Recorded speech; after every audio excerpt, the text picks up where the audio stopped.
Praise the lord. మన ప్రభువు రక్షకుడైన యేసుక్రీస్తు నామంలో ప్రేమపూర్వకమైన వందనాలు. మన తండ్రి అయిన దేవుని నుండి, ప్రభు అయిన యేసుక్రీస్తు నుండి మీకు మీ కుటుంబాలకు కృపయు సమాధానమును కలుగునుగాక. ప్రియ స్నేహితులారా, ఈ పూట పరిశుద్ధ గ్రంథంలో వాక్యంను చదివి ధ్యానిద్దాం. కీర్తన గ్రంథము 63వ కీర్తన 3వ వచనాన్ని చదువుకుందాం. నీ కృప జీవము కంటే ఉత్తమము, నా పెదవులు నిన్ను స్తుతించును.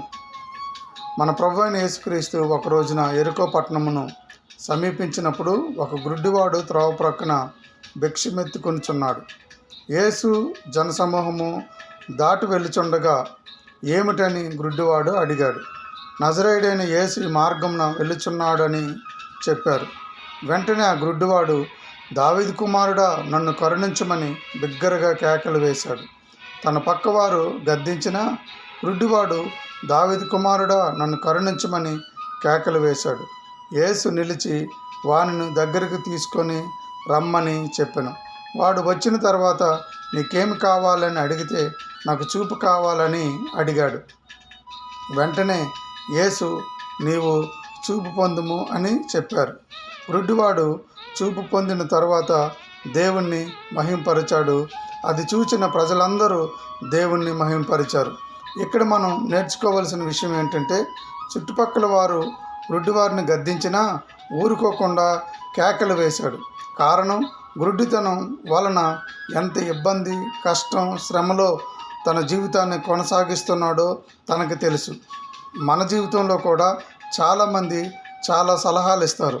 నీ జీవితం విలువైనది, అందుకని నీవు ఏ బంధకాల్లో ఉన్నా దేవుణ్ణి అడుగు, నీకు విడుదల ఇస్తాడు. ప్రార్థన చేసుకుందామండి. కృపా సత్య సంపూర్ణుడా, కృపగల దేవ, పరిశుద్ధాత్మల నీకు వందనాలు, స్తోత్రాలు తండ్రి. గడిచిన దినములన్నీ నీ కృపతో మమ్మను, మా కుటుంబాలను క్షమించి కాపాడి సంరక్షించి తోడుగా ఉండి ఈ నూతన దినమును మాకు దయాకిరీటంగా ఇచ్చినందుకు మీకు వందనములు, స్తోత్రములు తండ్రి. యేసయ్య, ఆదరణ లేని వారికి ఆదరణను, ఆపదలో ఉన్నవారికి మీ కృపను, అనారోగ్యంగా ఉన్నవారికి ఆరోగ్యమును, రక్షణ లేని వారికి రక్షణను, మారు మనసు లేని వారికి మారు మనసును దయచేయమని యేసుక్రీస్తు నామమున ప్రార్థన చేయుచున్నాను తండ్రి. ఆమెన్. స్వతంత్ర దినోత్సవ శుభాకాంక్షలు. ప్రభు మిమ్మును, మీ కుటుంబాలను దీవించి ఆశీర్వదించునుగాక. ఆయన సహవాసము, సన్నిధి, కృప నిత్యము మీకు తోడై ఉండునుగాక.